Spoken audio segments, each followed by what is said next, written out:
નમસ્કાર વિદ્યાર્થી મિત્રો, ઈ લર્નિંગ એજ્યુકેશનના માધ્યમથી હું પરમાર મહેશભાઈ એસએન વિદ્યાલય શાળા પરિવાર તરફથી હું આપનું હાર્દિક સ્વાગત કરું છું। હવે વિદ્યાર્થી મિત્રો, અભ્યાસક્રમમાં આગળ વધતા આપણે અગાઉના વિડીયોમાં આપને જે સમજાવ્યું, આપણે જે નવા પાઠની શરૂઆત કરી, બીજું પ્રકરણ માંગ, ઓકે, જેના જે પ્રકરણ સંદર્ભે આપણને પહેલો પ્રશ્ન અગાઉના વિડીયોમાં શીખવાડ્યો, જેની આપણે બરોબર માહિતી મેળવી હશે, આપ બરોબર શીખ્યા હશો અને અભ્યાસક્રમના માધ્યમથી આગળ વધ્યા હશો। પહેલો જ પ્રશ્ન આપણે શીખવ્યો, માંગનો અર્થ આપી માંગને અસર કરતા પરિબળો। હવે આજના વિડીયોમાં આપણે આકૃતિ આવતો હોય તેવો બીજો પ્રશ્ન, એટલે કે પ્રેક્ટિકલ સ્વરૂપનો પ્રશ્ન, ઓકે, માંગનો અર્થ, એની અનુસૂચિ, એની ધારણા અને આકૃતિ સહિત તેને સમજાવો। એટલે કે માંગનો નિયમ, એની ધારણા સહિત, અનુસૂચિ સહિત, ઓકે, અને તેની આકૃતિ સહિત સમજાવતો બીજો એવો આપણો પ્રશ્ન છે। એટલે કે પ્રેક્ટિકલ સ્વરૂપનો પ્રશ્ન છે, જેમાં આકૃતિ આવે છે। આપે એને જ્યારે જ્યારે બોર્ડ ઉપર આપને માહિતી આપું, આકૃતિ શીખવાડું, ત્યારે આપણે એને ધ્યાન રાખવું હોય અને એને સમજવાનો છે, ઓકે। પહેલા વિડીયોમાં આ પાઠના પ્રકરણ 3ના પહેલા વિડીયોમાં આપણને જે એની પ્રસ્તાવના આપી, મેં જે તમને શીખવ્યું, તેમાં જ મેં તમને કીધું કે માંગનો નિયમ આપ સૌ યાદ રાખવાનો છે। નિયમ શું માંગનો? જ્યારે કિંમત વસ્તુની ઊંચી હોય ત્યારે તેની માંગ ઓછી હોય છે, અને જ્યારે વસ્તુની કિંમત ઘટે છે ત્યારે તેની માંગ વધે છે। આ નિયમ આપને બરોબર સમજાઈ ગયો હશે તો આપ બિલકુલ સરળતાથી આ પ્રશ્ન જે હવે હું તમને શીખવાડવા જઈ રહ્યો છું તે તમને બિલકુલ સારી રીતે સમજાશે। તો હવે આપણે જોઈએ છે માંગનો નિયમ આકૃતિ સહિત સમજાવો, ઓકે। પ્રશ્ન વિદ્યાર્થી મિત્રો આપણો બીજો આવશે, માંગના નિયમને અનુસૂચિ અને આકૃતિની મદદથી સમજાવો, ઓકે। માંગના નિયમને અનુસૂચિ અને આકૃતિની મદદથી સમજાવો। હવે સૌ પ્રથમ પહેલો આવશે માંગનો નિયમ, ઓકે। માંગનો નિયમ જે મેં તમને પ્રેક્ટિકલ રીતે કિંમત વધે તો માંગ ઘટે, કિંમત ઘટે તો માંગ વધે, આ પ્રેક્ટિકલ રીતે સરળતાથી શીખવાડ્યું। હવે એને પદ્ધતિસર એની વ્યાખ્યા અનુસંધાને માંગનો નિયમ, જો અન્ય પરિબળો યથાવત રહે તો કોઈ ચોક્કસ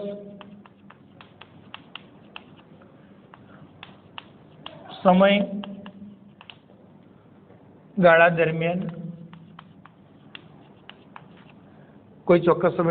દરમિયાન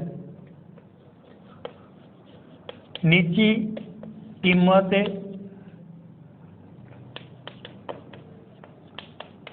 ગ્રાહકો દ્વારા ખરીદવામાં આવતો વસ્તુનો જથ્થો વધુ હોય છે, જ્યારે ઊંચી કિંમતે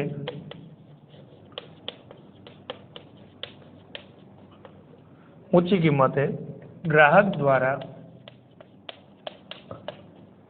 ખરીદવામાં આવતો વસ્તુનો જથ્થો ઓછો હોય છે. ઓકે, આ થયો માંગનો નિયમ. જો અન્ય પરિબળો યથાવત રહે, કયા પરિબળો? કિંમત સિવાયના. બરોબર. પહેલો પ્રશ્ન પણ બરોબર સમજાઈ જાય એટલે એના અનુસંધાને આખા દરેક પાઠના પ્રશ્નો અંદર, એમ કે પ્રકરણના દરેક પ્રશ્નો એની ઉપર ડિપેન્ડ છે. એક એનો નિયમ અને માંગને અસર કરતા પરિબળો.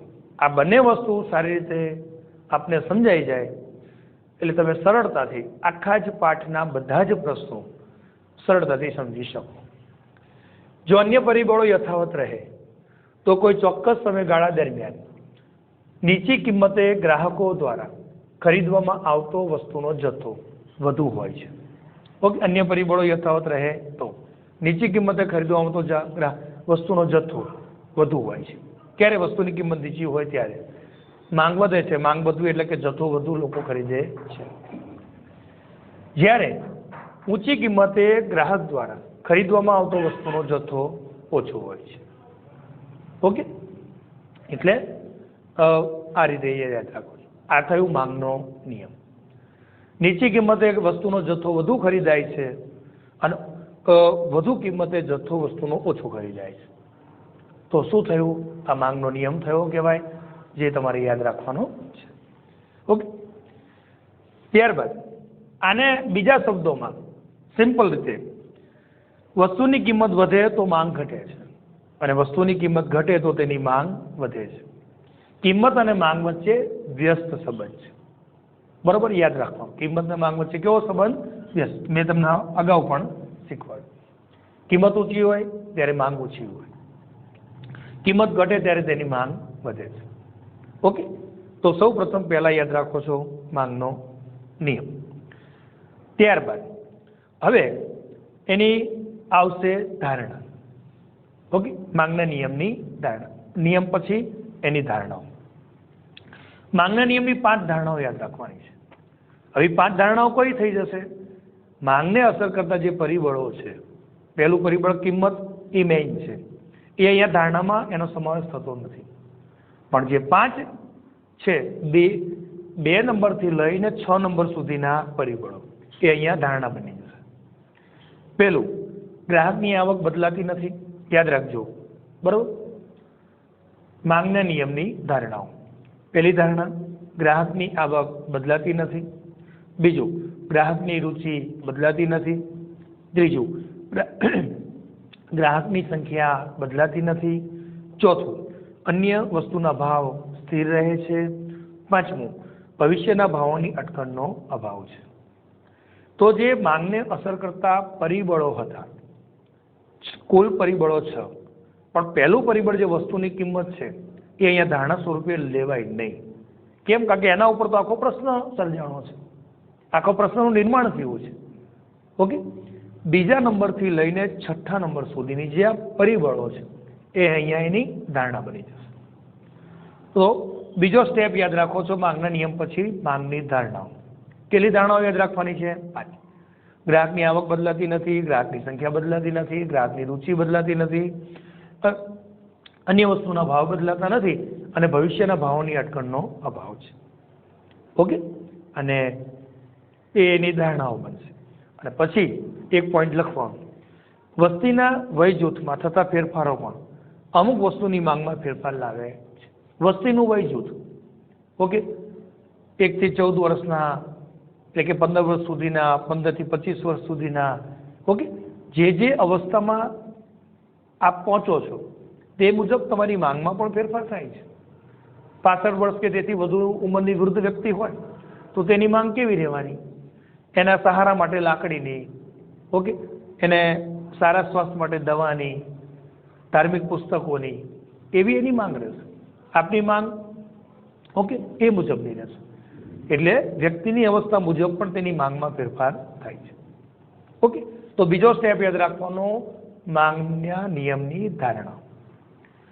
ત્રીજા સ્ટેપે જોઈએ છે એની અનુસૂચિ એટલે કે જે તમને બતાવું છું આંકડાકીય માહિતી અને તે મુજબ આકૃતિ અને પછી છેલ્લે આકૃતિની સમજૂતી.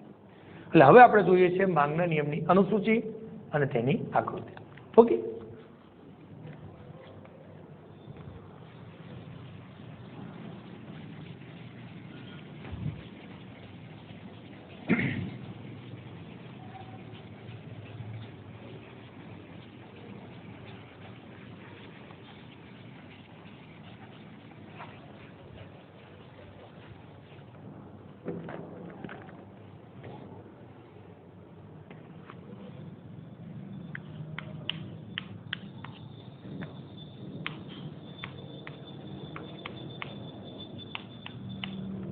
અનુસૂચિ એટલે કે આંકડાકીય માહિતીનું કોષ્ટક. આપણે ઉદાહરણ તરીકે અહીંયા ચોખાની કિંમત, જે ખાદ્ય પદાર્થની એવી વસ્તુની આપણે ઉદાહરણ તરીકે વાત કરીએ છીએ. ચોખાની કિંમત કિગ્રામાં, બરોબર, અને એની જે કિંમત છે એમાં દર્શાવવાની રૂપિયામાં. બીજા કોલમમાં ચોખાની માંગ, એ પણ શેમાં? કિગ્રામાં. ઓકે. આવી અનુસૂચિ આપણે દર્શાવી છે બે ભાગમાં. આંકડાકીય માહિતીઓનું કોષ્ટક.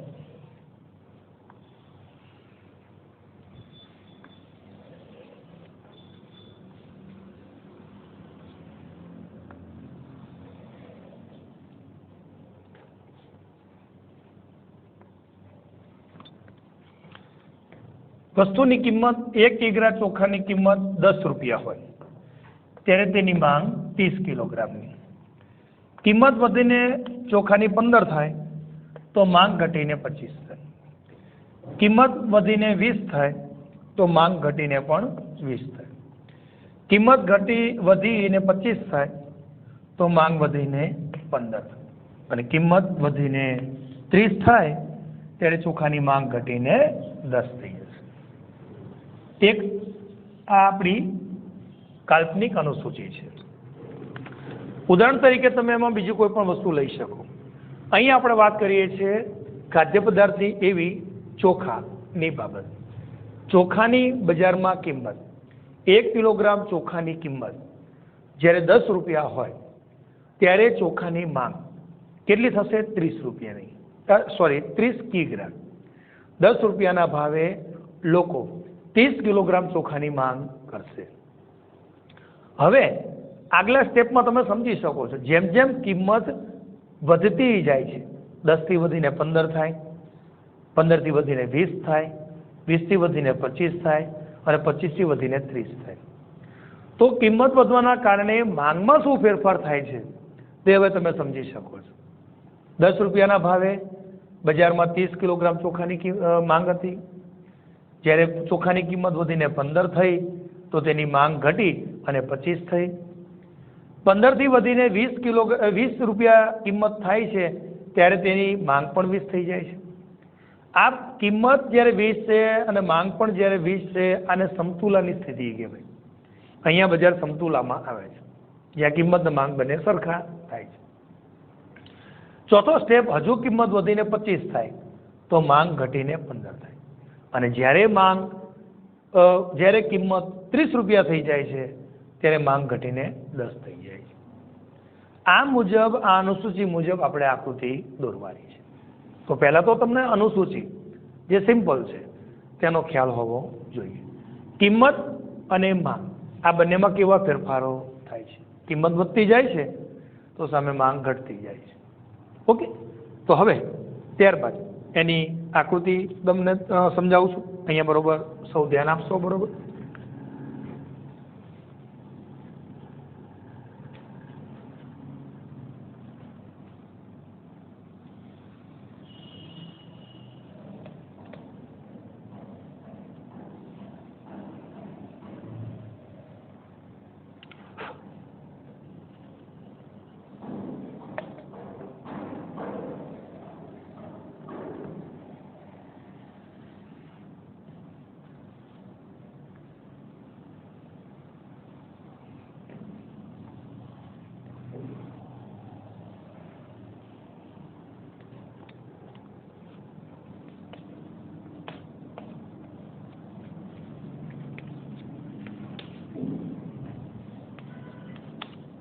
ઓકે, એક્સ અને વાય ધરી તૈયાર થતા વાય ધરી ઉપર લખો છો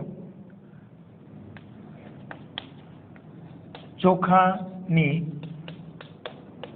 કિંમત શેમાં? રૂપિયામાં. ઓકે, અને એક્સ ધરી ઉપર ચોખાની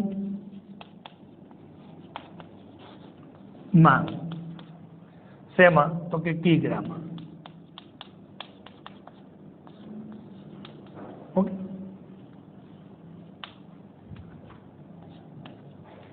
સૌપ્રથમ પહેલા એક્સ અને વાય ધરી આ રીતે તૈયાર કરી દો છો. ઊભી ધરી એટલે ઓવાય ધરી ચોખાની કિંમત રૂપિયામાં દર્શાવે છે, અને આડી ધરી એટલે ઓએક્સ ધરી ચોખાની માંગ કિગ્રામાં દર્શાવે છે. હવે તેના કિંમતનું જે પરિબળ છે ઓવાય ધરી તેની કિંમત દર્શાવીએ છીએ.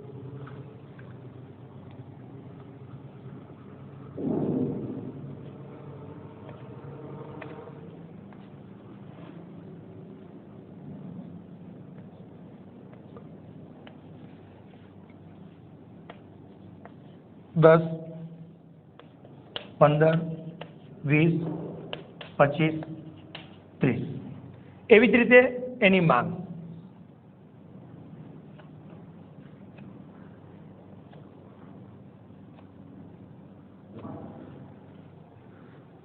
સ્કેલ મુજબ આપની પાસે જે આકૃતિ દોરવા સંદર્ભે જે સ્કેલનો ઉપયોગ કરો છો તે મુજબ એવરેજ એક પંક્તિ આપણું ફૂલસ્કેપ ચોપડામાં એક પંક્તિને આપણે એવરેજ એક સેમી સમજીએ છીએ. એટલે આપણે એની માપસરની આકૃતિ દોરવાની છે. ઓકે, એક સેમીનું એવરેજ આપણે માપ એનું દર્શાવીએ છીએ. કિગ્રા ચોખામાં પણ અહીંયા 10, 15, 20, 25 અને 30 ઓએક્સ ધરી તૈયાર થતા પછીથી આપણે એની આકૃતિ દર્શાવીએ છીએ. તો હવે આપ સૌ ધ્યાન આપશો. જ્યારે ચોખાની કિંમત ઓકે 10 રૂપિયા હોય ત્યારે તેની માંગ કેટલી થાય છે? 30 રૂપિયાની. તમને સરળતાથી સમજાય એટલા માટે આપણે અહીંયા પહેલા સ્ટેપથી ઉપરથી આપણે તેની આકૃતિ દોરીએ છીએ. ઓકે, માનો કે 30 રૂપિયા ચોખાની કિંમત છે ત્યારે તેની માંગ કેટલી છે? 30 રૂપિયાની કિંમતે 10 છે. જ્યારે ચોખાની કિંમત 30 રૂપિયા છે ઓકે ત્યારે તેની માંગ 10 કિગ્રા ચોખાની થશે. ઓકે, આ પહેલો સ્ટેપ. 30 રૂપિયા ચોખાની કિંમત છે 1 કિગ્રાના ત્યારે તેની 10 કિગ્રા માંગ થાય છે. કિંમત ઘટીને 25 થાય, કિંમત ઘટીને 25 થાય તો તેની માંગ વધીને 15 થશે.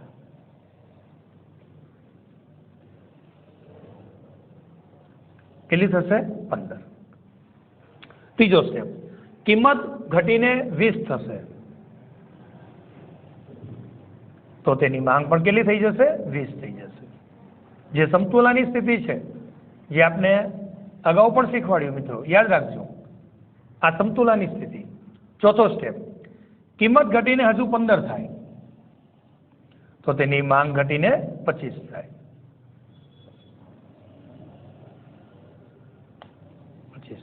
અને ચોથો સ્ટેપ, કિંમત ઘટીને 10 થાય તો તેની માંગ વધીને 30 થાય. ઓકે, ચોખાની કિંમત 1 કિલોગ્રામના 10 થઈ જાય ત્યારે તેની માંગ થઈ જાય 30. આ બધી જ બાબતોને આપણે ડીડી એટલે કે માંગ રેખાથી જોડી દઈએ છીએ. ઓકે,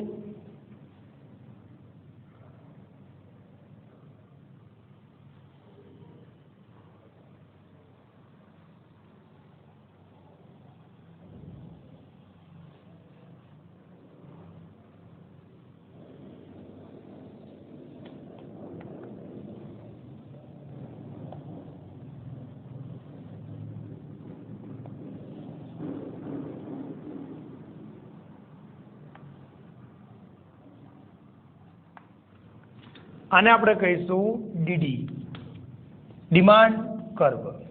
ઓકે, માંગ રેખા.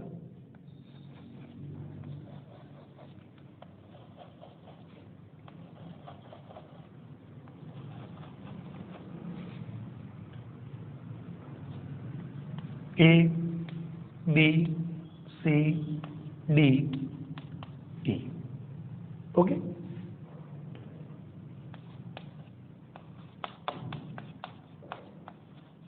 માંગ રેખા. હવે આપ એને સિમ્પલ સરળતાથી સમજી શકો છો અનુસૂચિ મુજબ. ઓકે, 10 રૂપિયા જ્યારે ચોખાની કિંમત હોય ત્યારે તેની માંગ કેટલી છે? 30 કિલોગ્રામની. ઓકે, જેમ જેમ કિંમત વધતી જાય છે, ઓકે, તેમ તેમ તેની માંગ ઘટતી જાય છે, અને જેમ જેમ કિંમત ઘટતી જાય તેમ તેમ તેની માંગ વધતી જાય. તો કિંમત અને માંગ વચ્ચે કેવો સંબંધ થશે? વ્યસ્ત સંબંધ, જે મેં તમને અગાઉ પણ શીખવાડ્યું છે. અને સતત ને સતત આપે એને સરસ રીતે મગજમાં યાદ રાખવાનું છે. કિંમત અને માંગ વચ્ચે વ્યસ્ત સંબંધ છે. જો કિંમત ઊંચી તો તેની માંગ ઓછી, જો કિંમત ઓછી તો તેની માંગ વધુ. ઓકે, કિંમત વધે તો માંગ ઘટે, કિંમત ઘટે તો માંગ વધે. એટલે બંને વચ્ચે કેવો સંબંધ થાય? વિરોધી સંબંધ થાય, કિંમત અને માંગ વચ્ચે. તો વિદ્યાર્થી મિત્રો, આપે આ સમગ્ર પ્રશ્ન અનુસૂચિ મુજબ એની આકૃતિ અને આકૃતિની સાથે સાથે મેં તમને એની સમજૂતી પણ આપી, અને છેલ્લા સ્ટેપમાં આકૃતિની નીચે સમજૂતી લખવાની હોય. એટલે એવી રીતે અહીં આપણો પ્રશ્ન પૂરો થાય. ઓકે, એટલે તમારે આ પ્રશ્ન કેટલા સ્ટેપમાં? એક માંગનો નિયમ, બરોબર છે, પછી માંગના નિયમની ધારણાઓ, પછી અનુસૂચિ, એટલે કે અનુસૂચિની આકૃતિ બે એક ગણો તો ત્રીજો સ્ટેપ, અલગ અલગ ગણો તો ત્રીજો અને ચોથો સ્ટેપ, અને પાંચમું આકૃતિની સમજૂતી. બરોબર છે. હવે હું તમને આની સમજૂતી આપું. જો કે આકૃતિ દોરાવતી વખતે જ, આકૃતિ દોરતાની સાથે સાથે જ એનો આપને ખ્યાલ આવી ગયો હશે. આકૃતિ નીચે આકૃતિની સમજૂતી આપવાની છે. એમાં પહેલા પોઈન્ટમાં લખવાનું, ઉપરની આકૃતિમાં OX ધરી પર ચોખાની માંગ અને OY ધરી એટલે કે ઊભી ધરી એટલે OY ધરી પર ચોખાની કિંમત કિગ્રામાં દર્શાવી છે. બરાબર, આકૃતિની નીચે તેની સમજૂતી. આકૃતિની OX ધરી પર ચોખાની માંગ કિગ્રામાં અને OY ધરી પર ચોખાની કિંમત રૂપિયામાં દર્શાવી છે. બીજો પોઈન્ટ, આકૃતિમાં ABCDE આ જે 5 બિંદુઓ તમે જોઈ શકો છો કે આ DD રેખા ઉપર, આ DD રેખા એટલે શું? માંગ રેખા, ડિમાન્ડ કર્વ. માંગની અંગ્રેજીમાં શું કહીએ છીએ? ડિમાન્ડ. ઓકે, એટલે ડિમાન્ડ કર્વ ઉપર જે 5 બિંદુઓ આવેલા છે, જુદી જુદી કિંમતે ચોખાની માંગ દર્શાવે છે. આ બિંદુઓને જોડતી રેખા, આ બિંદુઓને જોડતી રેખા DD, ઓકે, એને માંગ રેખા કહેવાય. એટલે બંને છેડે DD દર્શાવવાનું. ત્રીજો સ્ટેપ, આકૃતિમાં એ બિંદુએ દર્શાવે છે કે 30 રૂપિયાની કિંમતે 30 રૂપિયા જ્યારે ચોખાનો ભાવ છે, 1 કિગ્રામના 30 રૂપિયા છે, ત્યારે તેની માંગ કેટલા કિલોગ્રામની છે? 10 કિલોગ્રામની. એ ફેરફાર તમે કયા બિંદુ ઉપર? એ બિંદુ ઉપર જોઈ શકો છો. જ્યારે ચોખાની કિંમત 30 રૂપિયા છે ત્યારે તેની માંગ 10 કિગ્રા ચોખાની છે. જે ફેરફાર તમે એ બિંદુ ઉપર DD રેખા પર આવેલું પહેલું બિંદુ એ ઉપર તમે જોઈ શકો છો. ઓકે, અને બીજો સ્ટેપ એટલે કે B, કિંમત ઘટીને 25 રૂપિયા થાય છે ત્યારે તેની માંગ વધીને 15 થાય છે. જે ફેરફાર તમે B બિંદુ ઉપર જોઈ શકો છો. ઓકે, અને પછી દરેકના વ્યક્તિગત પોઈન્ટ લખવાની જરૂર નથી. તમે પહેલું અને બીજાનો પોઈન્ટ લખો એટલે એની સમજૂતી આપને ખ્યાલ આવી જાય. એ બિંદુ ઉપર ચોખાની કિંમત કેટલી છે અને તેની માંગ કેટલી છે? બી બિંદુએ ચોખાની કિંમત અને માંગ કેટલી છે? આ બે સ્ટેપ લખો એટલે એમાં પાંચેય બિંદુઓની સમજૂતીનો ખ્યાલ આવી જાય. ચોથા પોઈન્ટમાં ડીડી રેખા ડાબી બાજુથી ઉપર જમણી બાજુ એમ કે નીચે તરફ ઢળતી જોવા મળે છે. તો ધ્યાન રાખજો, ડીડી રેખા ડાબી બાજુ, તો વિદ્યાર્થી મિત્રો આ કઈ થઈ? ડાબી બાજુ. ડાબી બાજુ ઉપરથી જમણી બાજુ નીચે તરફ. ઓકે, સમજજો, ડાબી બાજુ ઉપરથી જમણી બાજુ એમ કે નીચે તરફ ઢળતી જોવા મળે છે. આ તમે સમજો એટલે તમને ખ્યાલ આવી જાય. બરોબર છે? ડાબી બાજુ આ કઈ સાઈડ થઈ? ડાબી બાજુ. આ કઈ સાઈડ થઈ? જમણી બાજુ. ડાબી બાજુ ઉપરથી જમણી બાજુ નીચે તરફ ઢળતી જોવા મળે કઈ રેખા? ડીડી રેખા, જેને આપણે શું કહીએ છીએ? માંગ રેખા. બરાબર છે? એમ કે જમણી તરફ ઢળતી જોવા મળે છે. ચોથો પોઈન્ટ આ લખો છો. પાંચમો, આને માંગ રેખાનો ઋણ ઢાળ કહે છે. આને શું કહેવાય? માંગ રેખાનો આ કયો ઢાળ છે? આ માંગ રેખાનો ઋણ ઢાળ છે. હેતુલક્ષી પ્રશ્ન છે, યાદ રાખજો. ડાબી બાજુ ઉપરથી જમણી બાજુ નીચે તરફ જે માંગ રેખા ઢળે છે તેનો ઋણ ઢાળ છે, જે કિંમત અને માંગ વચ્ચે વ્યસ્ત સંબંધ દર્શાવે છે. અને માંગ રેખાનો ઢાળ ઋણ છે. હેતુલક્ષી પ્રશ્ન યાદ રાખજો. બરાબર છે? અને છેલ્લો, જેમ જેમ વસ્તુની કિંમતમાં ઘટાડો થાય છે તેમ તેમ તેની માંગનું વિસ્તરણ થાય છે. જેમ જેમ વસ્તુની કિંમતમાં ઘટાડો થાય છે તેમ તેમ તેની માંગનું વિસ્તરણ થાય છે. જેમ જેમ કિંમત ઘટે છે તેમ તેમ માંગ કેવી થતી જાય છે? વધે છે. આને માંગનું વિસ્તરણ કહેવાય. અને જો કિંમત વધતી જાય તો માંગ તેની ઘટતી જાય. અને આને માંગનું સંકોચન કહેવાય. બરોબર છે વિદ્યાર્થી મિત્રો? તો એવો આ પાઠનો બીજો અગત્યનો પ્રશ્ન, માંગનો નિયમ, એની અનુસૂચિ, ધારણા, આકૃતિ અને આકૃતિની સમજૂતી. બરોબર છે? પાઠનો અગત્યનો પ્રશ્ન એવો અહીંયા બીજો પ્રશ્ન આપણો પૂર્ણ થાય છે. માંગનો નિયમ, અનુસૂચિ, ધારણા સહિત આકૃતિ સહિત સમજાવો એવો બીજો 5 માર્ક્સ ઉપયોગી લોંગ ક્વેશ્ચન જે આપણો અહીંયા પૂર્ણ થાય છે, જેને આપણે બરોબર સમજવાનો છે, એની પ્રેક્ટિસ કરવાની છે આકૃતિની, અનુસૂચિ મુજબ. ઓકે? અને આગળ વધવાનું છે. નમસ્કાર. હવે પછીના વિડીયોમાં મળીશું.